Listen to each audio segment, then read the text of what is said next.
today was very good also. And there is a heart for you. So I should start, I think, because the time is limited and people will join us. Uh, Today with Ana Carolina Alves Vicente, as I hope that I pronounce your name and surname perfectly. Okay, we start the workshop, Inclusive Astronomy Communication, an Introduction to Accessibility for People with Disabilities. Okay, time for you.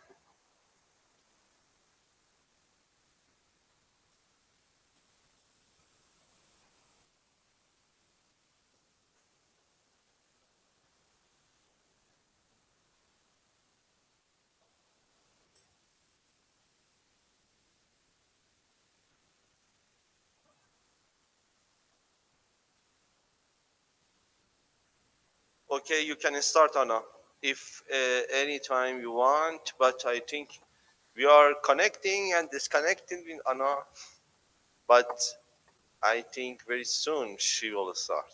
Sorry, guys, if I tell you what just happened, it was so stupid. No, no, no, Because it's okay. my You, mouse pad is like, yes. if I put too much for the left, I go to the previous page I was. And I'm Ah, going to the first slide. And to do that, I need to do like this. And I quit the living room twice. It was so very don't stupid. touch this. I'll just, try. just present. Okay, thank you very much. Sorry. So, hello everyone. Thank you so much for being here. I thought, I will be honest, I thought it was going to be only virtual. So I wanted to know a little bit of the people who are here. Um, so I ask for those who are here virtually to please write in the chat. I will ask you a lot to write in the chat. Um, Please write in the chat these things. I really want to know about you, about your background. What do you do? What do you know? So please. And for the people in person, I accept ideas. Can you write? Like, can you get online and write in the chat or use the microphone as well? To me, it's great. I just want to know the audience as a good educator.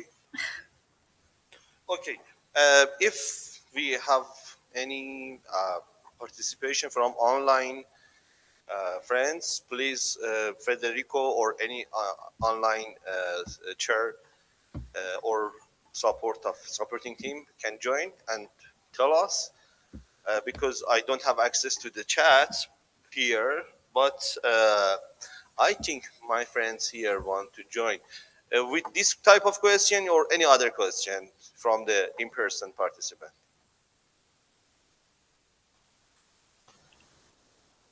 I send the questions also in the chat. Oh, there's someone already writing.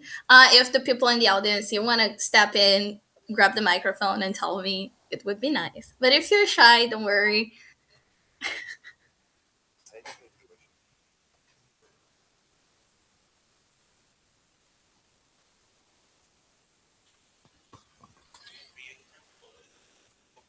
جواب بدم Okay, I'm Said from Iran. So, what is your name? I'm Said Jafari. Where are you from? I'm from Iran, the heart of the Middle East. How do you communicate astronomy?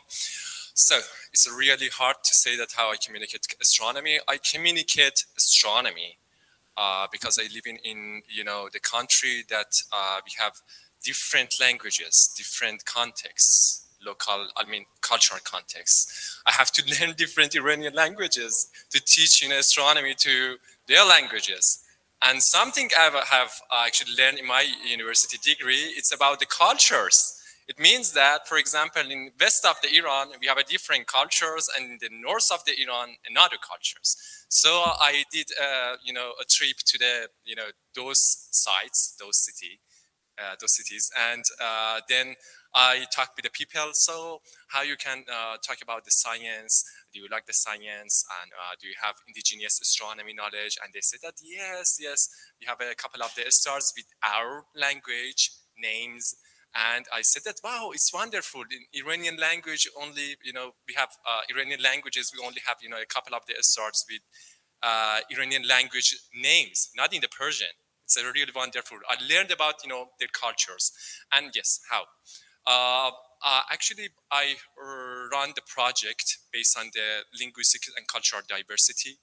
I invite people from the social science, mostly from anthropology, linguistics, from neuroscience, from the ethnography, and specifically from those field that are related to the science communication in multicultural communication. And this is something that I designed this project based on the let's say based on national heritage, for example, astrotourism, night sky, constellation, local storytelling. And is there something you are eager to discuss today? Yes, I wanted to discuss, let's say, in some countries that I'm really interested in, Indonesia, in Brazil, in Canada, indigenous people, those countries that the lesser non-people from the underprivileged locations, how their astronomy community reach to these people to actually teach astronomy, because it is really hard. We do not to speak their languages. So what is the solution of those community? I wanted to know about those community from different countries. Yeah.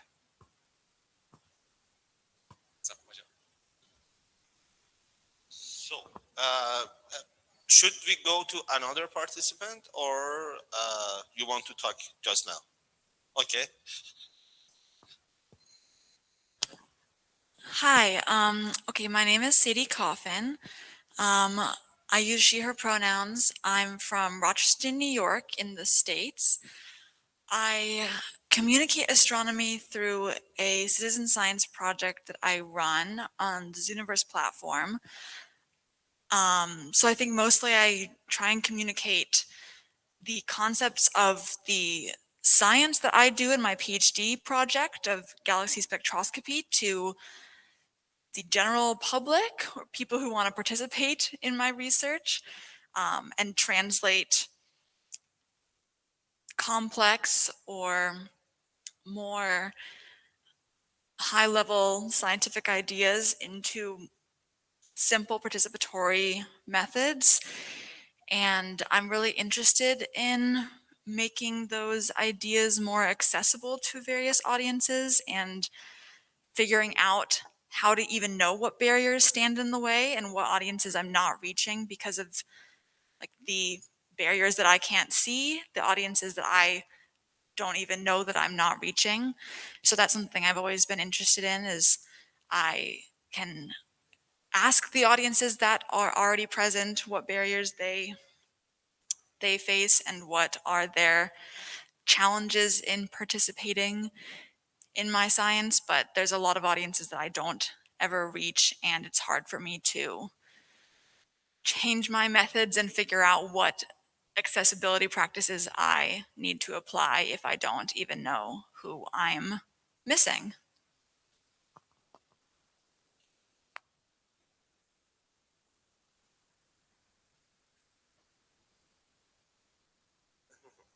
Okay.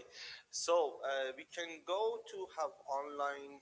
Uh, Also, that there are some comments on online section. Anna, you can read it for us because we don't have access to them, or maybe I can ask Federico. No, don't worry. It's actually to me to know. If you want to, I can read all of them, but it's just for me to have a context on the participants and know what they're expecting and know how do you work. So that's like the thing. I'm gonna continue then. Sorry, I'm not gonna read your comments because of time. But thank you so much for answering because then I can adapt. As you know, I'm Anna. My sign in sign language is the C in the chin because actually I'm Latina. I have two names. It's Ana Carolina, but my researcher name is the first one, so it's Anna. As you know, if you saw my first presentation, I always start. Oh, by the way, thank you so much for introducing yourselves. I don't know if I said that. I am awake since 2 a.m., so I'm a little off being honest. So sorry if I repeat something or if I get stuck. But anyway, if you saw my presentation earlier, you know that I always start introducing myself. How do I look? My sign. And if I even have more time, I introduce my slides. I'm not going to do that right now because I already did earlier. But it's a practice that I always do because it's important. We don't know who are in the audience. And yeah, I'm just not gonna do that for the because of time. But as you know, I'm gonna talk a little bit about accessibility. This is our agenda today. I want to discuss a little bit why people with disabilities, then some important accessibility concept, some accessibility resources. I brought a lot of them, and some of them you already know. So I'm not gonna dig in so deep because that's why I ask what do you know. Some challenge that we can discuss as well, and some final remarks in the end. Today I gave like already two sessions, but I didn't introduce myself, so I'm gonna use this space to talk a little bit about me. So I am Brazilian. I think it's important to say I have a degree in chemistry. I don't know astronomy. I know very little bit of astronomy, and I've been trying to learn astronomy since I started in museums in 2019. So I've been working in museums and in science communication since 2017, in science museums since 2019. And I've been trying to learn astronomy, but for some reason it doesn't stick to my brain. But it's a field that I love. I love planetariums. I think it's magical, and it's my goal to promote inclusion and accessibility in those spaces because I know how important and powerful it is. And since I started working in museums, I also started working with people with disabilities in 2019. And then I started researching accessibility and inclusion because I wanted to uh, understand better so I could do act better. Okay. And my focus is although I know a little bit of inclusion for different groups, my focus is people with disabilities. And we're gonna discuss later why I chose this group. And also, since 2021, I joined the Accessible Museums and Science Centers group. Is also a Brazilian research group. We do not only do research, we also do hands-on projects. I presented the glossary. We do since 2021. We also produce educational materials. We do trainings. We do a lot, and if you're interested in knowing more about the work, about our publications, there's the QR code. There's going to be throughout the presentation as well. So now is that moment. I want to ask you why people with disabilities? Why do you think I chose people with disabilities? Any guess? Any comment? Anyone in the audience, in the in-person audience, that wants to step in the stage and say something? I can wait. So, from online participants, if anyone can join us and share with the comments the idea,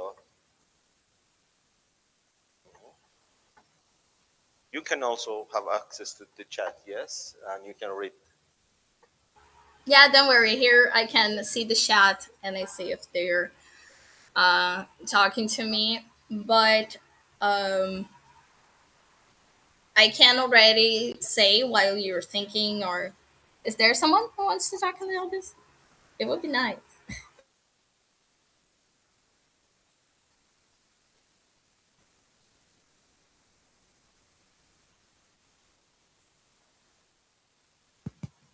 Yes, to answer this. Hello, Anna.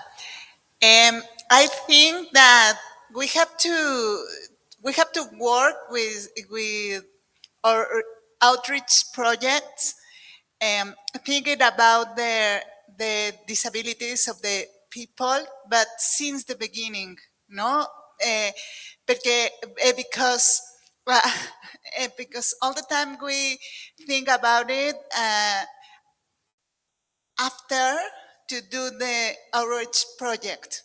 No, so I was in a talk about this subject, and I discovered that we have to take into account since the beginning. No, I'm going to add to the people. I'm sorry, because my English, but to the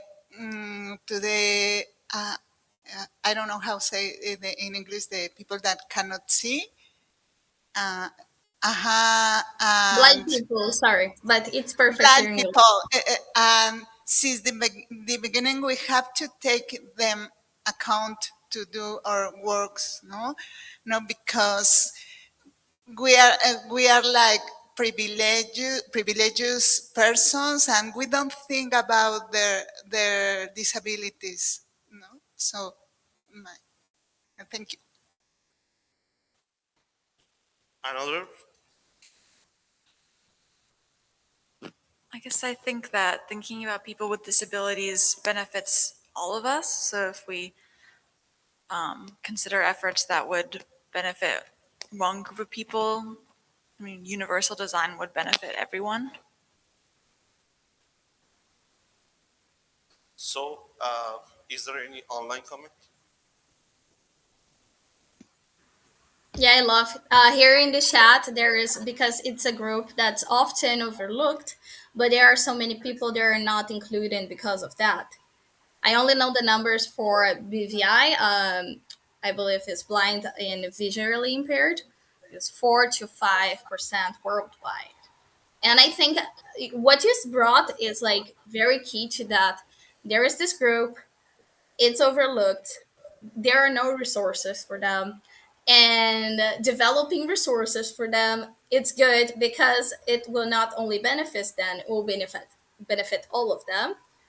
And they have very particular necessities that should not be um like I forgot the word, like approach it afterwards. It should be a thing that we think since the beginning, right? So I love that. I love this audience already. I brought here some of the reasons that I usually think about every day, every time I wake up, so I can continue my activities. So yes, there are a lot of barriers between people with disabilities and science. As I said in the presentations, for instance, talking about sign language, there are lack of terms, for instance, and in science, terms as well. So you cannot translate because there are lack of terms, for instance, or some we deal with a lot of abstract concepts that people sometimes they cannot understand. They cannot like get there. Also, they are vulnerable groups. Since they face a lot of barriers, they dropped out school and they have lowest educational levels global wide. That's not me who is talking about that. It's the UN. Actually, the World Health Organization. They talked about that. So that's a fact. And they require active efforts and strategies that we must think beforehand so we can address them in the best way possible. But very often they are not pictured as audience. So we think, oh, what is our target group in this project? Oh, we're gonna talk to kids. Okay. And then you do a thing for kids that can see and that kids that are hearing. And then you do not consider that it might have a kid that is not hearing. If we think about, for instance, a kid that cannot hear, we're going to develop a resource that also benefits kids that can hear. So is this importance. But above all, and this is to me the most important reason, science is a human right. So when we don't make things accessible for people with disabilities, we are making them a barrier between them and their human right of enjoying science. So that's my mantra every day. And that's why I do it. It's important so they can be citizens and they can have political participation. And I believe here, like, everyone is this type of orientation. Thank you so much for your participation. Okay. But Anna, just what, sorry for interrupt. Just I want to add that Sufia Zalavari, if I pronounce it correctly, wrote because it's a group that's often overlooked, but there are so many people that are not included because of that. And she wrote, I only know the numbers for BVI around 4 to 5% worldwide. I want to add some comments from the online section. Sorry. no, don't worry. I read her comment. I totally agree. That's it. So it's very important. So my main message here is like, okay, if you really want to amplify access to astronomy uh, knowledge, we have to promote accessibility to people with disabilities, because then we promote accessibility to any other groups. As someone said here, oh, it was Sophia, learning about how to reach the various communities who can benefit from accessible communication. So accessible communication benefits different groups. Okay, now I'm going to focus a little bit on concepts. The first important concept of accessibility for people with disabilities is understanding what is a disability. And I based all my work in the UN definition of disability that results in the interaction between a person with an impairment and the barriers in the environment. So if you don't have that barrier, you don't feel, you don't live, you don't experience accessibility. So once we remove these barriers, you promote inclusion. And the remotion of these barriers is called accessibility. So accessibility, it's a right, but also is a mean to promote inclusion. So to get inclusion, to be inclusive, we need to promote accessibility. And accessibility is not a one thing only. It's actually a multidimensional thing. It's a lot of dimensions that together can promote inclusion. Since it's different dimensions, I'm going to talk about them in a bit. But since it's a lot of different dimensions, we need a holistic approach that use all of these dimensions so we can promote accessibility in the best way possible. If you have any questions throughout, just raise your hand. By the way, the people in person and the people in the online, just drop the questions. I'm reading the chat. Just a second.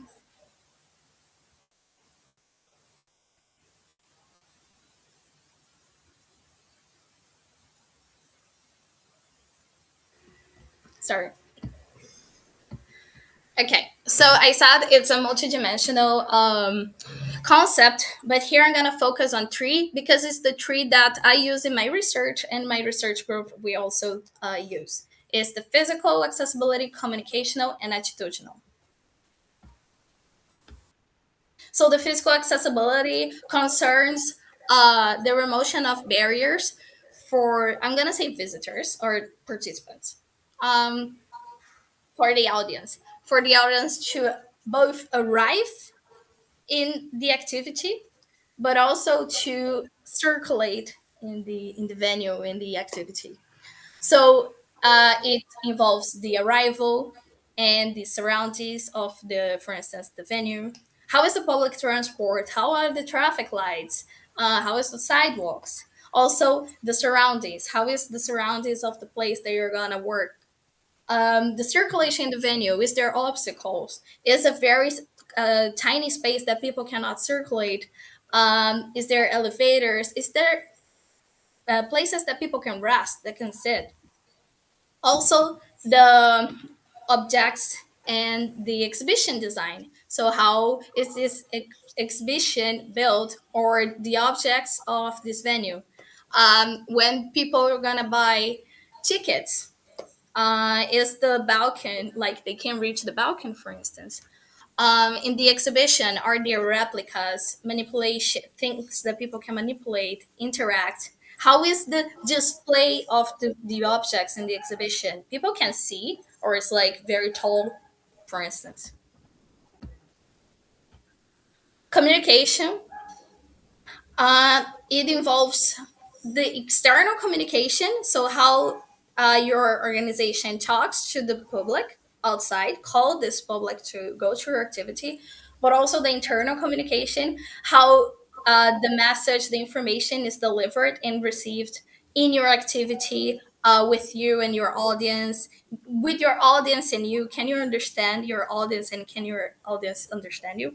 Also, signalization in the space. This is more for physical venues, for instance. So external communication. How is the social media built? The marketing materials. Internal communication. As I said, how is the exhibit built in terms of information delivery, or the materials that you do, educational materials? How are those materials built? And signalization. Do you have clear orientation? People can arrive and circulate in your space. They know where they're going, and they have easy access to understand where they are and how to get where they want to go. And last but not least important, attitudinal accessibility. It relates to attitudes of people, so people's behavior, and is very linked to removing prejudice and ableist concept in our daily practice. And this is important both to create a welcome environment for the people with disabilities to go there and to feel welcome in that place or by that organization, by that activity, but also important to create institutional policy of accessibility in the organization. What do I mean by that? Is a culture in the organization that will guarantee that the inclusive practice that you're doing is not going to be punctual. You're not going to be do one time thing and okay, it's not going to have anymore, but you're going to be able to continue throughout time. So it involves staff training, budget, having accessibility since the beginning of the activities. So doing or accessibility oriented projects, especially protagonism and agency of people with disabilities. That's very important. They have to be in all the steps of the development process.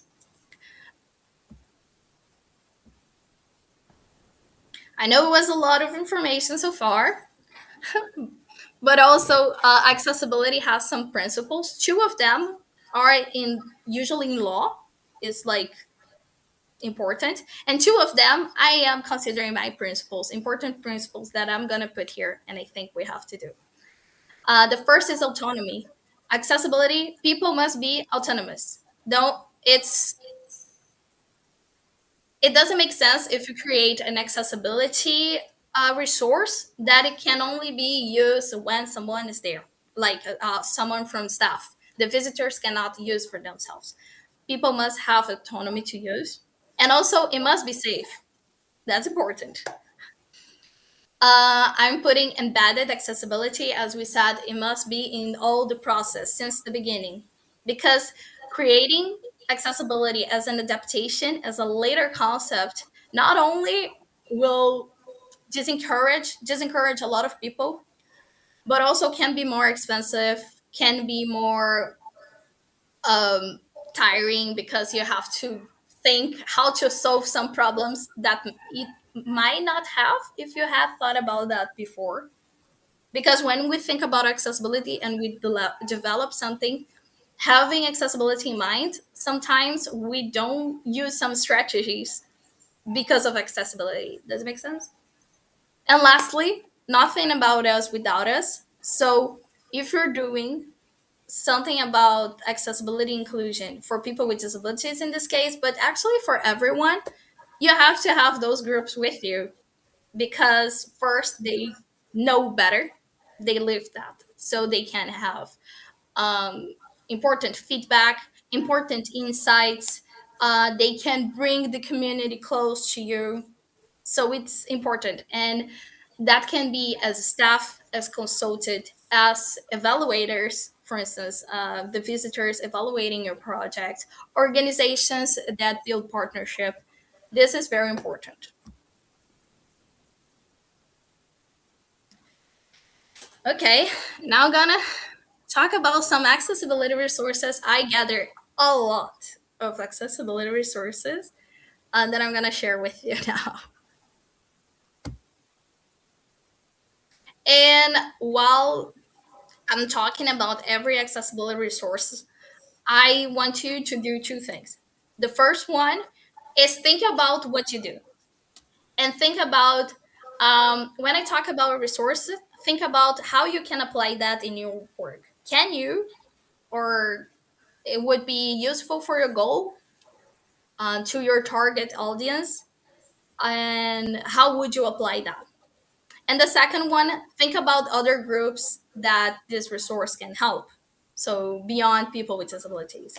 I ask people here that are online to write in the chat. I really want to see you, what you thought about your brainstorm, and the people in the in person, you can share later. Is it okay?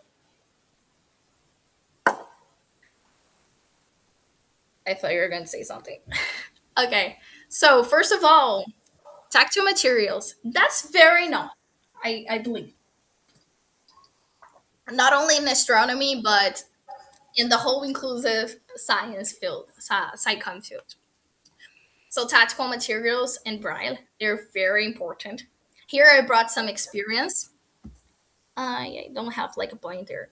But for instance, I have different types of tactile materials, because sometimes we get stuck in 3D printing, but there are so much more, and we can do even with low cost resources. And I think that's important to have in mind. So I brought here a tactile map. So it's a observatory here in Brazil. Actually there are some presentations that talk about this observatory here, so people can touch and feel how is the building of the observatory. We have 3D printing. We have replicas as well. This one was it was manufactured, like handmade. Uh, that's also very interesting. We have plushy toys. It's also an strategy. We have replicas that are not 3D printing as well. Tactile maps, they do with like different type of textures and levels and layers. And also tactile frames. We say frames, but like images. And those types of resources can be done with a lot of different strategies. As I said, I've already, just with tactile images, I've seen a lot of different experience. So what I would say, first of all, research, go to other museums or planetariums that are doing things. I think that's the best place to have ideas, to see which one it will better fit you. And if you're doing yourself, uh, especially handmade, like uh, with your own materials, the most important lesson I've seen is high contrast. We need raised lines. People need to know, if you're highlighting something and it has a line, they need to touch and feel the limitations, the limits of the things. Because if you cannot feel properly the lines, they will not understand. So it can be confused. Different layers, different layers is very important, and different textures. If you do something with there has different colors or different things, different actors that you're talking about there, apply different textures. I think here the best thing is get creative, feel free, and evaluate. That's also very important. Evaluate afterwards. So as put here, this is perfect for people with visual impairments. That's the first thing we think of, but also intellectual disability and autism, because there are people who has a lot of difficulties with abstract ideas. So tactile materials helps them to see and to make it more concrete. Also, we have braille. Here I have some materials with braille. You can see that it's there are some things that are tactical, the drawings, and there is the braille subtitle. On the left, there are two tactical no, braille notebooks. So are materials that museums and planetariums they do with the whole content and the braille on top, so we can help people with visual impairment. It's important to say that braille is not a language; it's a way to write. So you can write in any language with braille. And also another thing that's important to say is that this is a resource for people with visual impairment who knows braille, because sometimes people have the misconception that it's for people with visual impairments, and then you meet someone and the person doesn't know braille. So you have the resource, but the person doesn't know. It's a person with visual impairment, but it doesn't know braille for some reason. So uh, you did something for thinking about a group, but the person writes there and the barrier is still there because they do not know braille. So that's a very important idea to bear in mind when we're developing this. Another tactical material that is good to have in mind for venues, in-person venues, is orientation, signalization, as I said before. So how can people get around, circulate, know where they're going? So we have the tactile maps, orientation maps, and the tactile paving. They're also very important for people with visual impairments and blind people. Okay. Any comment so far? Any idea? Any question? Any group that you thought that could help as well? Not here, maybe online. Here has one online. I heard once that actually only a very small percentage of people who are blind know Braille. In your experience, is still advised and useful to use Braille so widely? In my experience, I don't know about the percentage, but in my experience, yes. Because when we're doing, for instance, focus groups, we often meet people who knows Braille and people who doesn't know Braille. Especially if I don't usually work with universal design, but if you're working with universal design, with this concept, you want your resource to achieve the most broad public possible. So if you're developing a resource, you put Braille as well because it's gonna suit people uh, with visual impairments that know Braille and people who doesn't know Braille. What can we do when people doesn't know Braille? Here, I'll do description. Okay, I Okay. have Also, we have one question here in the hall. Okay. perfect. Should I? This is a comment. Thank you, Anna John. This is the comment. Actually, I'm thinking maybe will be very nice when you finish your work. I mean, your master work, master of science work, and then will be very nice if you publish some 3D, how can I say, it, fiberglass book for these people who need help, yeah, it will be very nice if you publish something like this. Then they can understand about them better. For example, for one sheet can be just can present some just earth, the next can be solar system, next can be our galaxy, and something like this, as you printed, you printed already. Just I'm thinking about the publish a 3D book, 3D fiberglass book, because it should be washable for them, because they should touch it and maybe hand is not clean, so they should wash this book. Because of that, I mentioned maybe it is better to be the material would be fiberglass. So if you do it, it will be very nice. I think this is the first, and second, if we have time, yeah. And the second is maybe I'm thinking if it is possible, for example, have a place specially for them, just sit.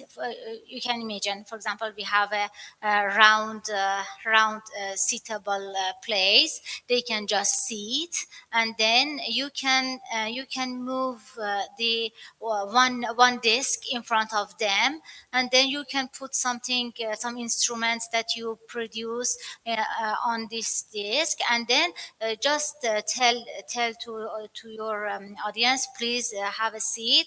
We will be in front of you. Just touch what is in front of you, something like this. I hope I could tell my attitude to you.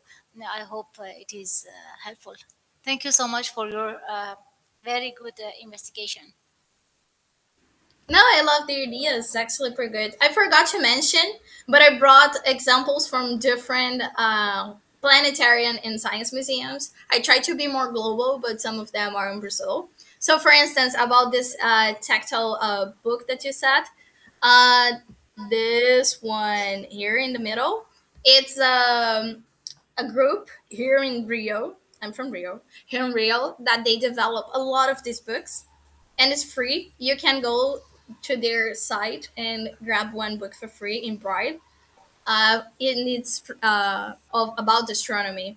So there are a lot of like resources of people doing. And another thing it just said, and I didn't think about putting this in my presentation, but it's you just remind me how important it is.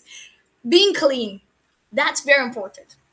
I work, as I said, I am a chemist, and we have one experiment in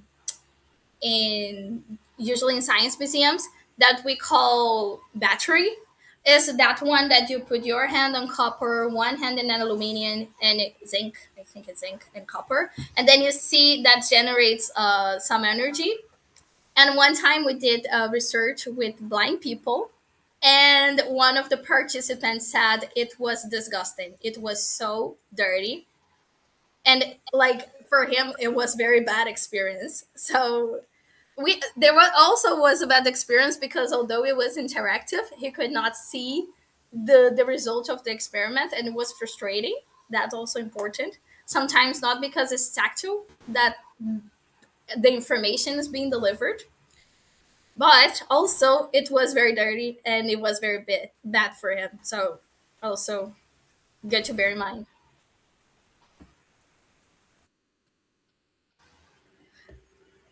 I'm seeing here this blue, green, yellow, red map actually inspired me. That 3D printing is one thing, yeah, but don't forget laser cutting, yeah, which is getting a way more accessible in the budgets now. Is also an option, in particular if you do something like a topographic map or so. I never thought about laser cutting. That's very good idea. Thank you so much for sharing. Good idea. I never saw someone doing a resource with laser cutting, but I think it would be nice to get tip in this and see how it's possible to do it. So about audio description, as I said, is a good resource for people with visual impairments that doesn't know Braille. I had an activity here, but since I sent the PDF, it's not working. It was a trailer of Pixar with audio description, and I can send to you later. So it's very sad that it's not working. And I don't know if you ever had contact with audio description, but it's important to say that audio description is different from uh, audio tour or an audio guide. Usually, audio tour and audio guide is someone telling a story. What is also important, equally important, but here we're talking about audio description, is the one that describes things. So, for instance, um, I am. You should be able to share directly here. Yeah, the video file. I don't have the video file. Do I? Oh no, I actually do. I download it. How do we do that?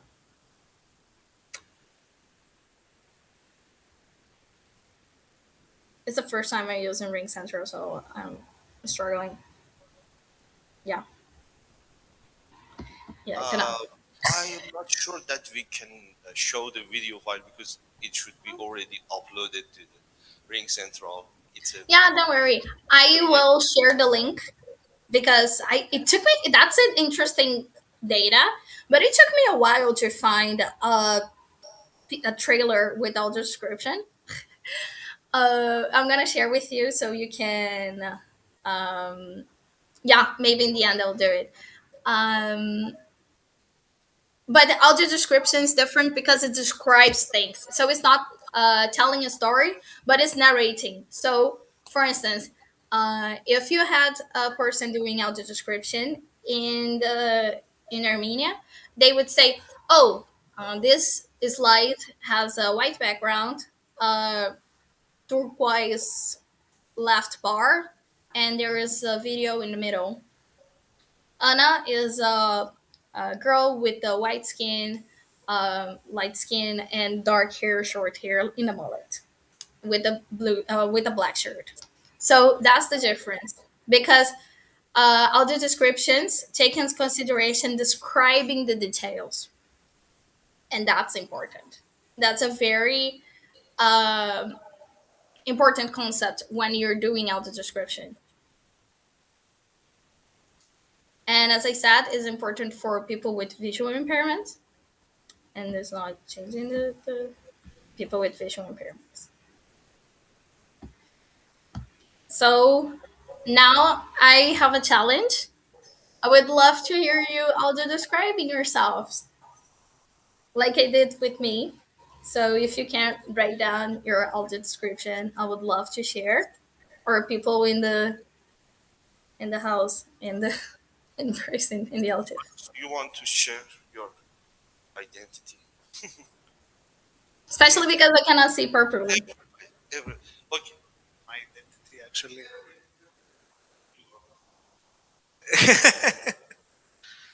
Okay, I am. My name is Panagiotis Evangelopoulos, and I am the public outreach officer of the Institute of Astrophysics in Crete at Fourth Foundation for Research and Technology, Hellas, actually. And I am the.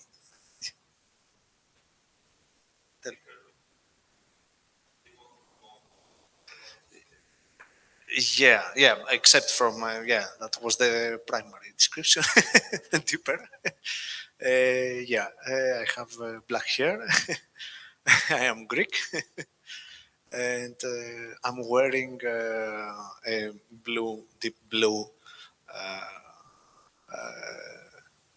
shirt, okay, and jeans, blue jeans, of course. Glasses, yeah. Actually, I have them since my when I was 3 years old. So it's something. Yeah. No, thank you so much. It was amazing. And it's nice because I literally cannot see you. So I can picture you now in my mind. And it's also a nice exercise when you hear an audio description without seeing something, and then you see something and you see like if it was good, it feels it was. We have phonos here. You should. Okay, you can. This is the camera. A little. Yeah. We have our face with delay. We are from another planet because of that. So from this exoplanet. Okay. We have. I don't know. Online in online section. We have comment. Oh, okay. So from you girls. Oh, you want to? Okay. No, first, you have to hear me, and then I'm going to in front of the camera, no? It, that the exercise. So my name is Serendira Huerta. I'm from Mexico City. I am astrophysicist, and I'm very happy to be here. Right now, I'm working with mathematical modeling about diverse subjects like atmospheric science or also finances. Very interesting about your talk because I think that we have to add to all the people. Right now, I'm worried because I didn't wash my hair, so I think that it is it is dirty. Um, I as a Mexican woman, I'm tall and I try to do a lot of exercise because I need to use my energy, and I really like the dogs. And I'm very proud to be Mexican because my identity and the freedom of the society where I was growing up is very open. General, not in all Mexico, but in the university medium, it is the situation. So right now, I'm going to show.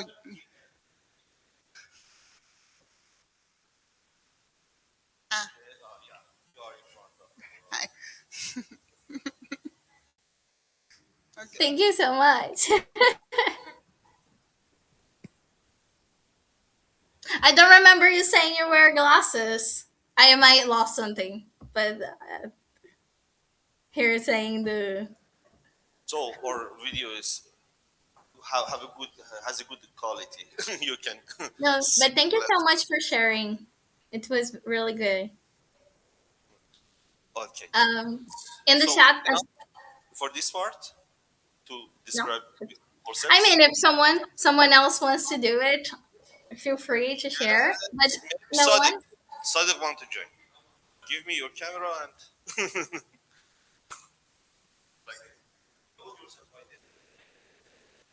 Hello, Anna. I'm Sadiq, and I'm wearing a green shirt and black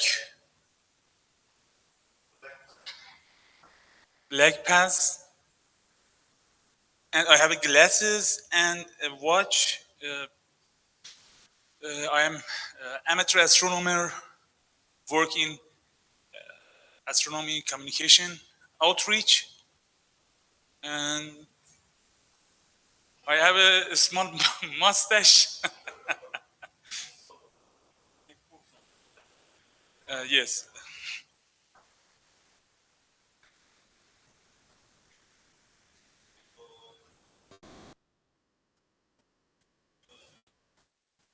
Hi. A portrait. It's funny because we never pictured as the person is, but it's very helpful indeed. Thank you so much for you who did that. I loved it. thank you. I'm gonna. There is one in the chat now. I'm gonna read. I just have a question. Is Thibaut or Thibaut or Thibaut? A lot of different language. So sorry if I'm speaking wrong. But Thibaut is seated at a wood. Thibaut. Oh, thank you. Thibaut is seated at a wood and metal desk facing his laptop in an unconventional seating position, a bit similar to a half lotus. He wears a black short trouser and desaturated blue short sleeve shirt. His hair is tied in a ponytail, and beside the traditional watch, he wears several pieces of jewelry, including a ring on each finger besides thumbs. The right hand are silver rings, while the left is golden color rings. Oh, and he has a beard. Thank you. Love that. Sophia also said, I'm a young woman with the long brown hair, which is currently put up in a messy bun. I have round brown glasses, and I'm wearing a white linen like shirt with embroidered flowers along the neckline. I love that you use very tricky words for me. Thank you. But thank you so much for participating. It's nice also because I cannot see you, so I get to know you better. Thank you so much. It was amazing. By the way, if you see, I do this and then I do this. It's because this is thank you in Brazil Sign Language, and this is in ESL. but my first thing, like my first thought is doing this, and I was like, oh no, it's this one. So thank you so much for all of you participating. And here a little tip: when you're doing a speak, a lecture, and in the microphone, if you see someone there has a visual impairment or if it's blind in the audience, my tip is take out the microphone, speak loud, because then the person will be able to locate where you are in the venue. So that's my tip. And then you go back to the microphone, of course, to spare your voice. I brought here some examples of audio description and alternative text. The alternative text is the basically the audio description, but in online.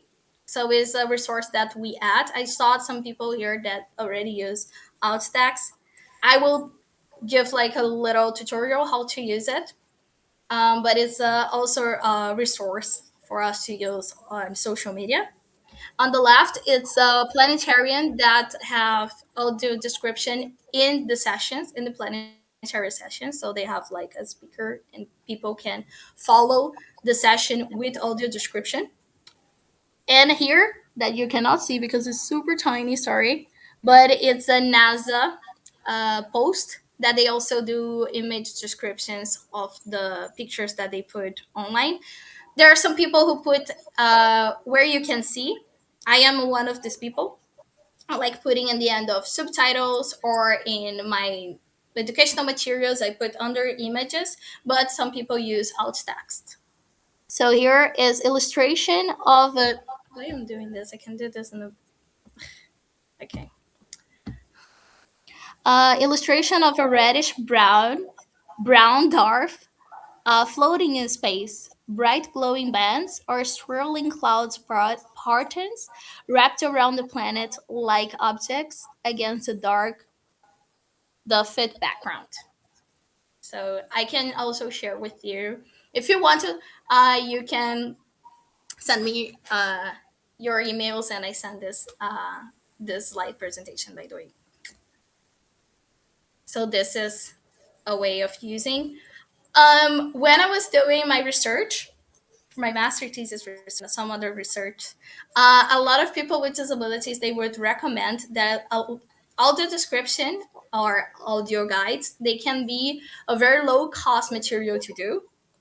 So for instance, you can record with your phone, for instance, and put in a QR code link, put in a drive and put in a QR code and put in your material. It's already very helpful and low cost. Here are some resources that usually audio description and audio tours are. So you can have a resource to give to your audience, like a player or pen top pen, that is a pen that you touch in like NFC code and start speaking out loud. It's very nice. There are some places that have apps, their own apps, but also the QR code is also a good strategy. Here I'm teaching a little bit how to add alternative text, text in Instagram posts. So when you're posting, you go to the end, and then you put write alternative text. It's not going to be shown in your Instagram post, but if someone with the screen reader, they pass by your photo, the reader is going to read. Okay. And fun fact, Instagram stories, they don't have this accessibility resource. And a friend of mine, she's blind, she taught me a tip that I loved is you write a text and you put in the background as the same color as the background, so it's going to be invisible in the stories, but the screen reader will be able to read. So it's also a way to overcome this accessibility problem in the in Instagram, and to promote accessibility in stories, because otherwise she doesn't have access to stories, for instance. Same thing as with Word and PowerPoint, you can also add alt text. Clicking on the right button in the image, and there's like alt text part. Okay, gonna go back. About here, so far questions. Maybe I have to rush because we're short on time. But here we have a comment. What's your tip on where to put visual descriptions online? At the end of social media or image caption, or what are the best practice tips? For me, I never asked to a blind person. But for me, what I like to put visible for people who does not use screen readers to read, because then they will know that has. So it's a way to create awareness. So that's why I think it's important. But whatever, sometimes you need space, so it's important. But please, if you're creating alternative text, don't, because I already seen that, especially in Twitter, back in the old days. That is like, for instance, a image of a peacock, and then you see the alternative text, and it's like peacock. You're not describing; you're just telling what it is. So it's good to describe. Any questions so far? All good, or can We we? don't have online on site also, no. Okay, so let's go because we're short in time. This I'm gonna pass super quick. This is a hearing loop or assistive listening. Is a is a resource that goes to the implants of people with hearing impairments that use implants, because there are people with hearing impairments that don't use the implants or the assistive aid, hearing aid, and is able to amplify the audio system so they can hear better. There are some places that give one like player that helps them to hear better, but there's also a possibility of people to tune in the same to tune in their own hearing aid to help amplify the system.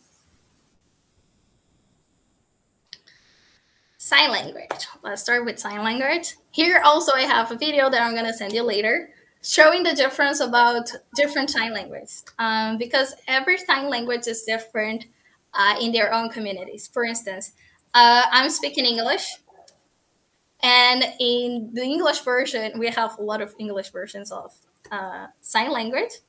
You can have ASL, there's the American Sign Language, but you also have BSL, that is the British Sign Language, and they are different from each other. For instance, in ASL, name is like this. This is name. This is a sign for name. But in BSL, the sign for name is here.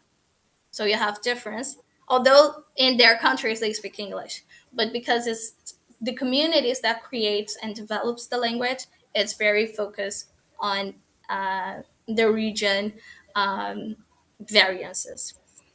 Another interesting thing is here in Brazil. Brazil is so big that we have a lot of difference in the same sign language. Language. So the Brazilian Sign Language has a lot of difference within the same language. So the importance of sign language. Sign language is not the accessibility resource, of course. It's a language. As part of deaf people identity, as part of the culture, is a human right. So deaf people that use sign language, they have the right to use sign language.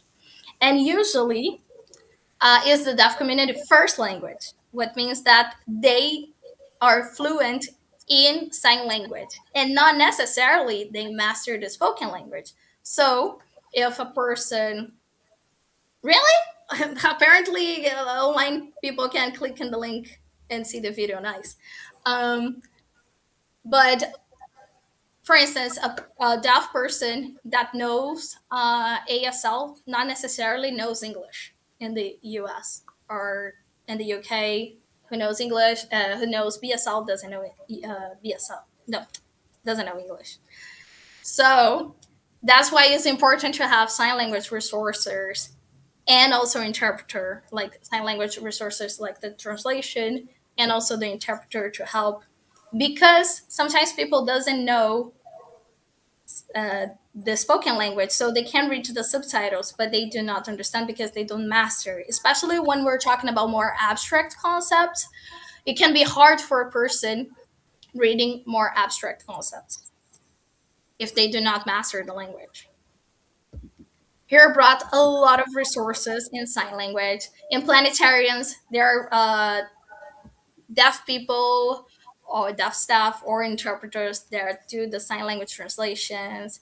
Also, audio guys, not audio guys, video guys with sign language translation, social media posts with sign language as a first language. So the whole video is in sign language. It's also important. Websites that has like videos explaining every part of the website with sign language translation because sometimes people do not master the language. I don't know in other countries, but here in Brazil we have a plugin in websites. There is a AI that you can highlight a part of the text and it will do the sign language translation. I don't know. I actually I never searched if they're in other sign language, but we have here in Brazil. And there are some planetarians that have glasses that has like the window with the interpreter in the corner. And there's a museum here in Brazil that also went beyond only translating, but also putting deaf people as protagonists, as I said, is important. So they did a seminar inviting deaf educators in science museum planetariums to talk to share about the experience and the importance of having sign language. And this flag that is here is the flag of the deaf community. And lastly, the sign language glossary that I talked earlier is also a strategy. So also have a sign for the museum name. So here I'm gonna have this challenge for you to learn name. How is the word name in the sign language of your country? So I'm sparkling your curiosity here. For instance, here in my country, name is this sign. So I want name. to start, but I don't know how to say name in this my Persian sign language. But I want to tell just one thing that is strange. That when I talked with my friends who are blind, they said to me that it's very old experience because in Iran the sign language between the people, such as ordinary people, when they talk with each other in sign language, is totally different from the official one that they visit, they watch TV. And I didn't know that before that. Maybe in the sign language we have official and unofficial one also. So anyone can know. Anyone knows what is the sign language name in the sign language of your country? You know? Oh, just one. Can you do it in front of the camera? No need for big writing. And which language? America, United States.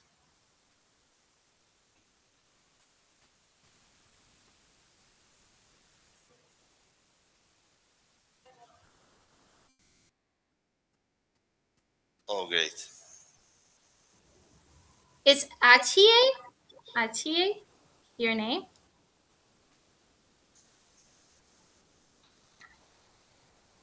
There's a lot of flags. Sorry. Saudi. Saudi? There are like legs. It's lagging the City. image of City. the. Sadie. Yes. Oh, S. It's the S. Oh, hi. See, nice to meet you. Thank you so much for sharing. I love this. And this is what I think our friends cannot comment. Um, if if you wanna, I didn't think about that. Thank you so much for your comment about I don't know how it is. I didn't think about that. But one way that you can research is on YouTube. Sometimes if you put YouTube and uh, you put your name and the name of the sign language of your country, sometimes it appears. It's interesting to me. I'm gonna overshare here about my life, but I'm moving to the Netherlands and I wanted to learn Dutch sign language. And I start like I knew Brazilian Sign Language. So I started doing the same thing as I do in Brazil. I'm gonna Google name and Dutch Sign Language in YouTube, and I could not find resources online. To me, that was a very big contrast because in Brazil, if you put name and Brazilian Sign Language, there are so many videos. People are like creating so much content about that. So it can be a challenge. There is also a resource I will share in the. I can put in the slides and I will share in the chat. There is an online dictionary that people share the like there's a word and you can see all the translations in different sign languages in the world. Is the Spread the Sign. It's a very nice website. And about this, oh my god, I have to rush. But about this comment about having official sign language and non-official sign language, to me that's very interesting. We don't have this here. We have indigenous sign language that is not recognized. But what also I searched once is that there are some countries which the sign language, the official sign language of the country, is, for instance, ASL, although it's not the United States. So that's interesting to me. I'm just sharing because it's not the country, like it's not the same country. Um, I I'm gonna think here inside the hall there are two other I want to join. of I course. believe Said is here. Said, you can show, but it's not his name.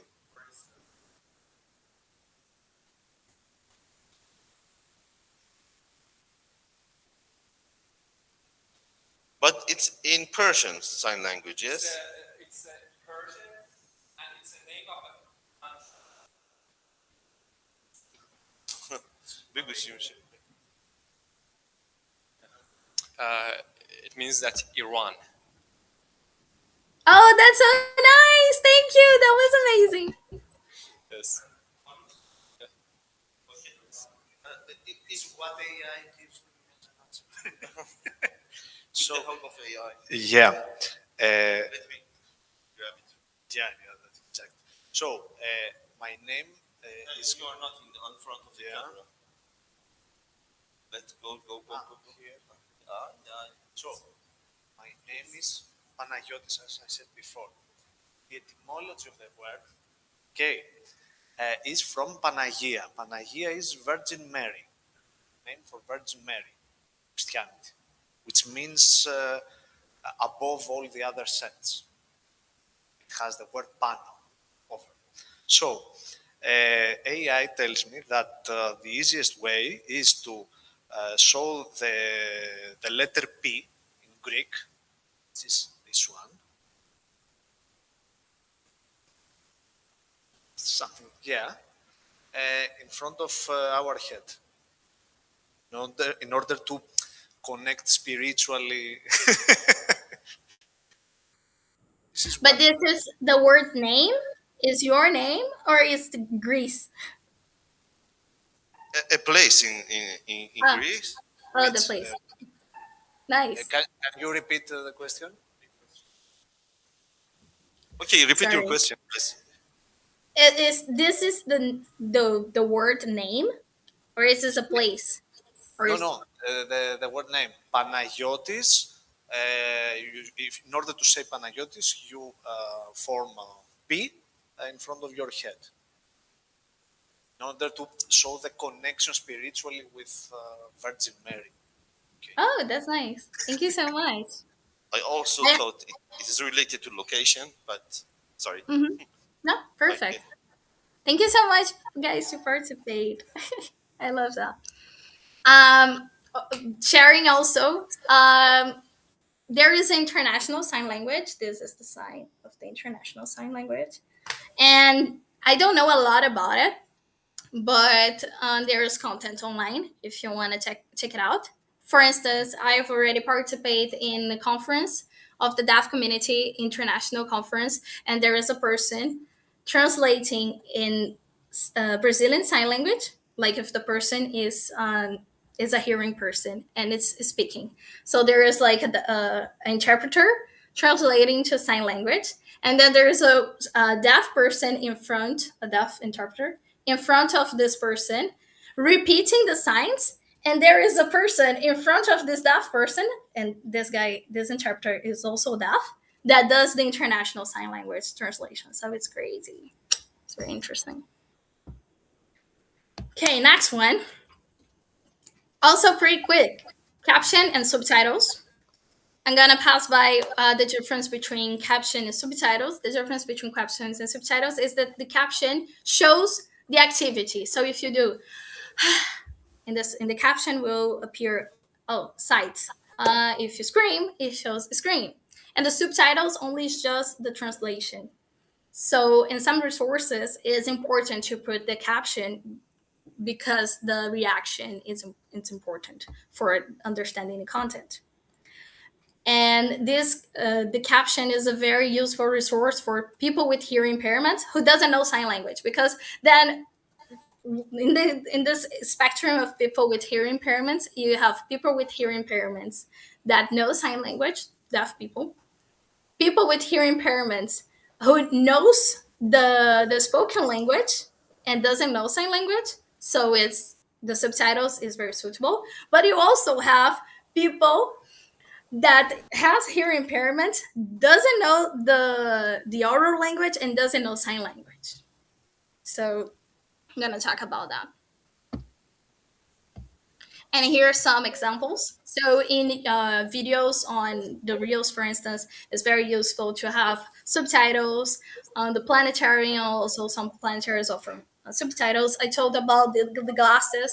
Usually those glasses have the subtitles underneath. And also there's a way to put subtitles on podcasts if it's on Spotify. It's a resource that Spotify allows. And if you upload on YouTube, you can add. For instance, CapCut and Canva, they have AI that puts subtitles, so you can put that. And please check to see if it's correct. I've already saw a lot of content online that the subtitles are wrong, and people post that they didn't check. They didn't double check if the subtitle was right. I knew that was wrong because I was watching the video with the sound on. But if someone is watching, doesn't need to be a person with hearing impairment. Sometimes you just don't want to wake up someone, scare someone, and you put like without sound on mute, and you're not gonna understand because the subtitles are all wrong. Also, Zoom and Meet, you can turn on the subtitles. Here, you can turn on the subtitles as well. I used a lot this week. And for me, Zoom is interesting because now Zoom can translate captions. And to me, that's insane. I haven't used yet. I'm gonna pass to screen reader. Any question about caption and subtitles? No? Gonna continue. So, screen reader is a software that reads out loud all the information on the phone. And you can activate, for instance, in your Android phone. I'm looking here down because I'm activating my. Oh my god, this. I don't know if you can hear. I just. I just activate.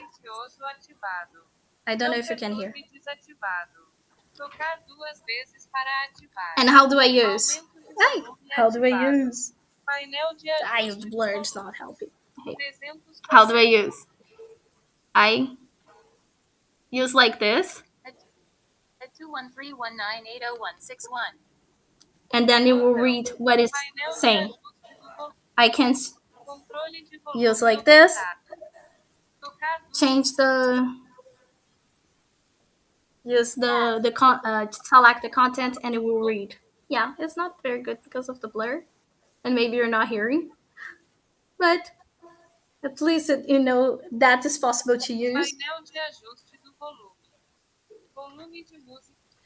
And what do I like about TalkBack is that you can evaluate, you can explore, so you can turn on your phone and use. I tried to show here for you, I failed, But you can also do it yourself and explore how it works on the phone and evaluate also your strategies to see if they're working properly.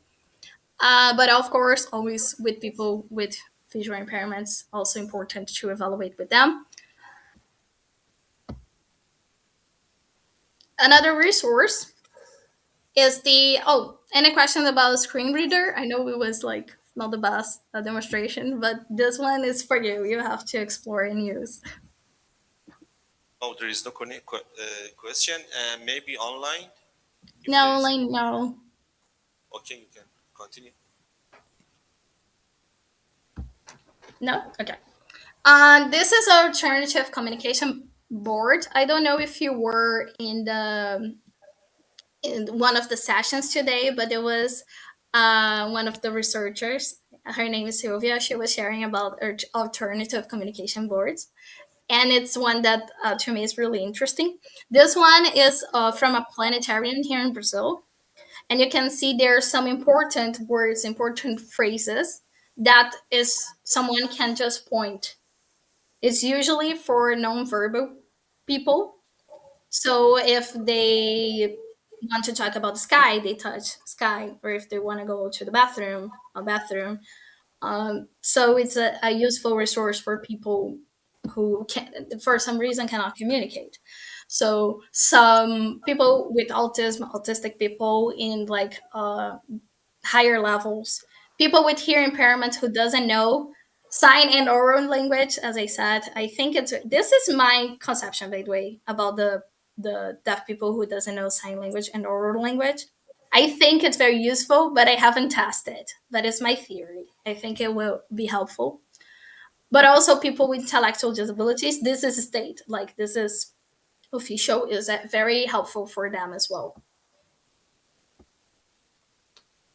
There is also a type of strategy that people create text with symbols to support the text.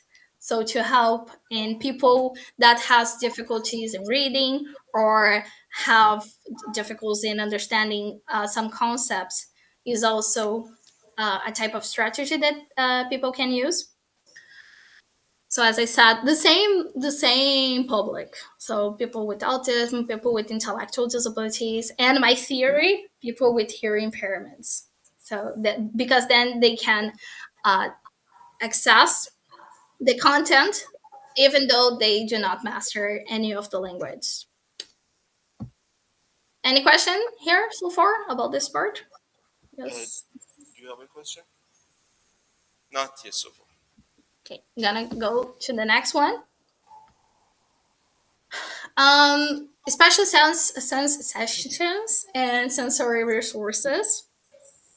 So our resources that are sensory friendly. People with autism, autistic people, they can use when they are overstimulated with sensorial overcharge, as we say. So it can help them to self-regulate.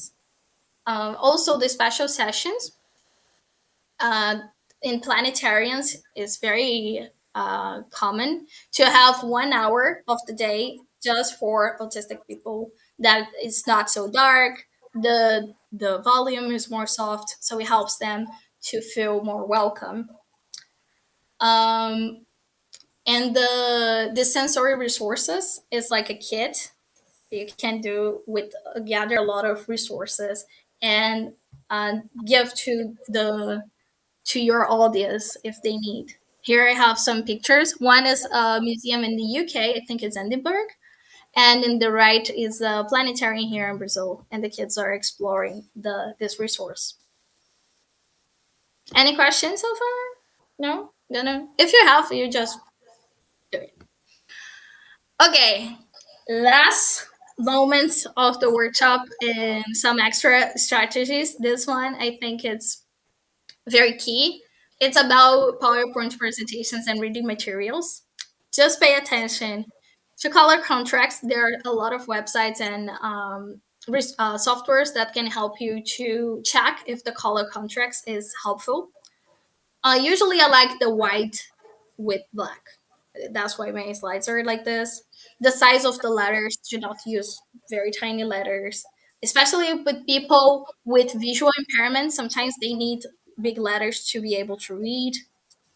Pay attention to space between letters and line. If you choose like lines that are very close to each other, it can be hard to read.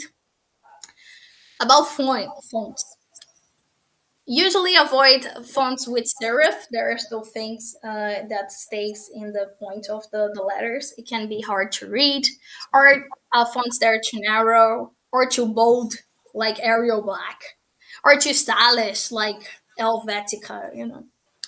I really like Comic Sans.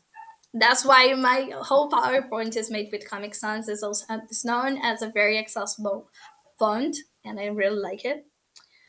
Another strategy that is good is avoid long sentences. Try to break them down in short sentences. It's also a strategy to use easy language. That is also a strategy of there are some rules that you can follow, but is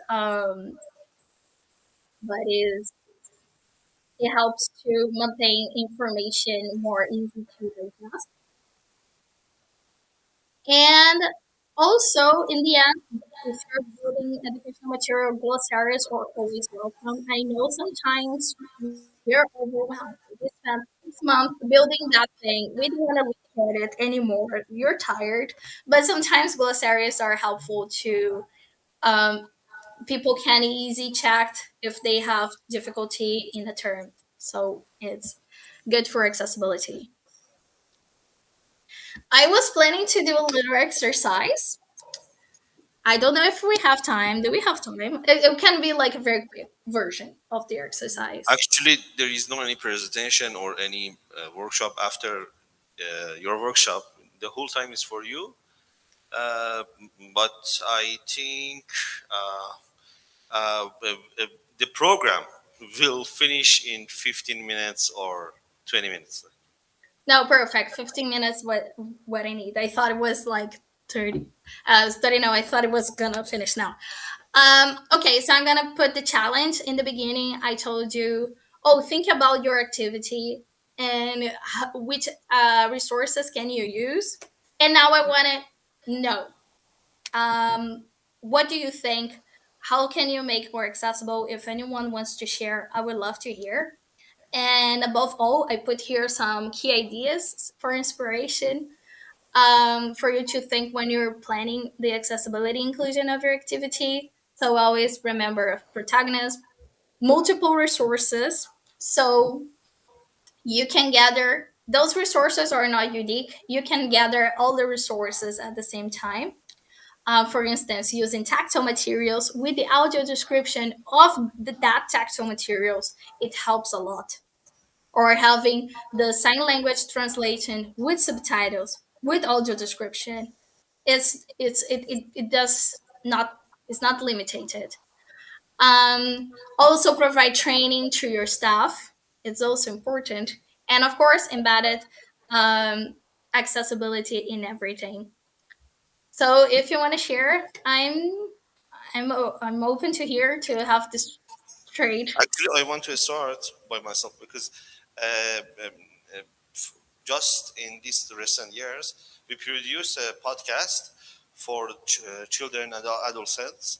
Actually, tomorrow I have also workshop about that, and actually we um, uh, create a podcast, just audio podcast, because people, everybody, every children across the Iran or any Persian audience around the world can just listen to that. Blind people or any other underprivileged community, they can access to this content free, and they can imagine. And actually, after 13 episodes, that most of that also published during the war, the previous one, we were in the ceasefire, and because of that, I was happy because it takes a lot of time, bureaucratic things, but I think the result was amazing for us. No, that's so nice. And for sure, like if you can do the audio version, You help, um, for instance, people with visual impairments, but also people that are not blind. They can also use. They also can also enjoy. The only provocation I do with you is because I had this as well. I did a podcast, and there is no sign language interpretation because it's audio only. So now I've been thinking, how can I make this more accessible? There are some podcasts that upload on YouTube, the audio only, and they have the interpreter doing the interpretation. But it's also something to think, because like some people, deaf people, they get excluded from some podcast projects.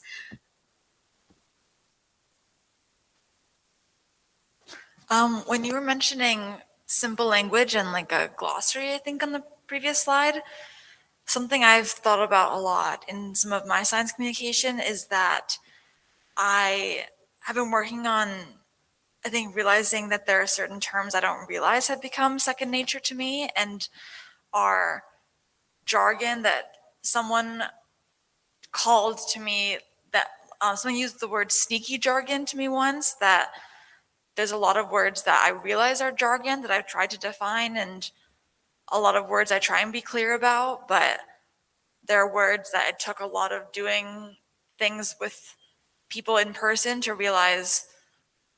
Something like galaxy is second nature to me, but actually there were people I was talking to that galaxy wasn't second nature to everyone I talked to. A lot of people don't know what a galaxy is. I kind of assumed I've known what that is for long enough. I forget I need to define a lot more terms.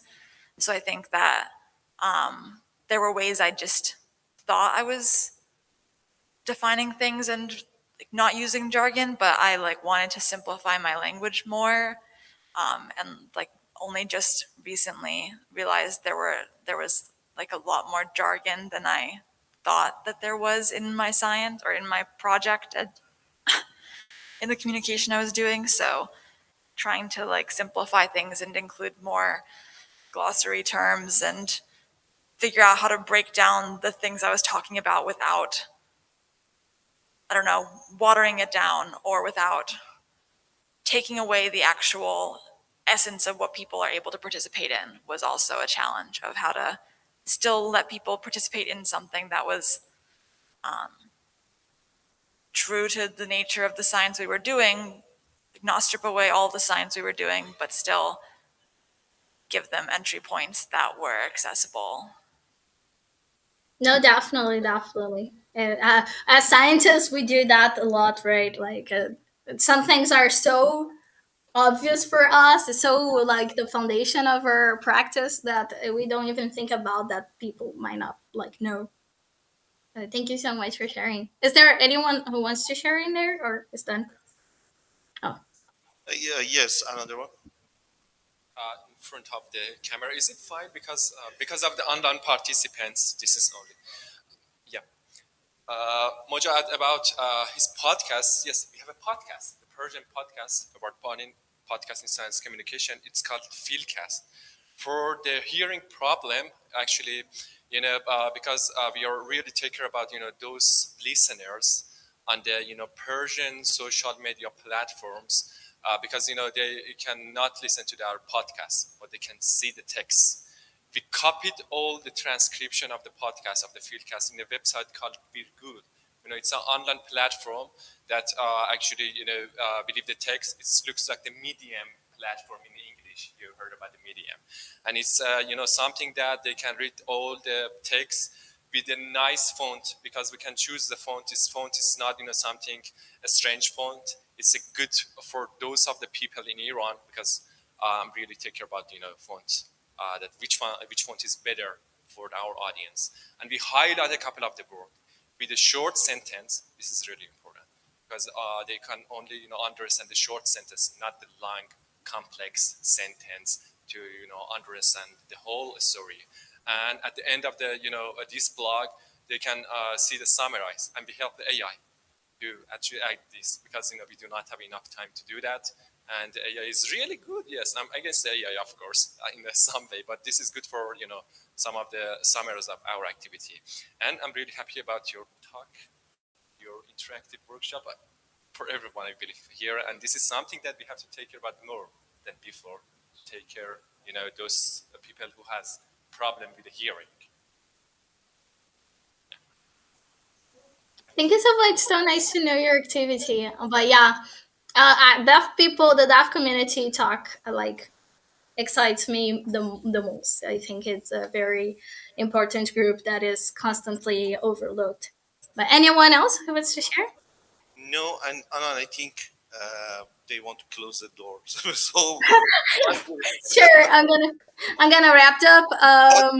Panos want to add something. After that, please just have yes. Okay, a comment. Okay, you can go there. Yeah, yeah. So I forgot to mention that to the community here that I'm a huge, huge fan of board games. I have 100 board games in my house of many themes, etc. And I said before in my talk about a public outreach activity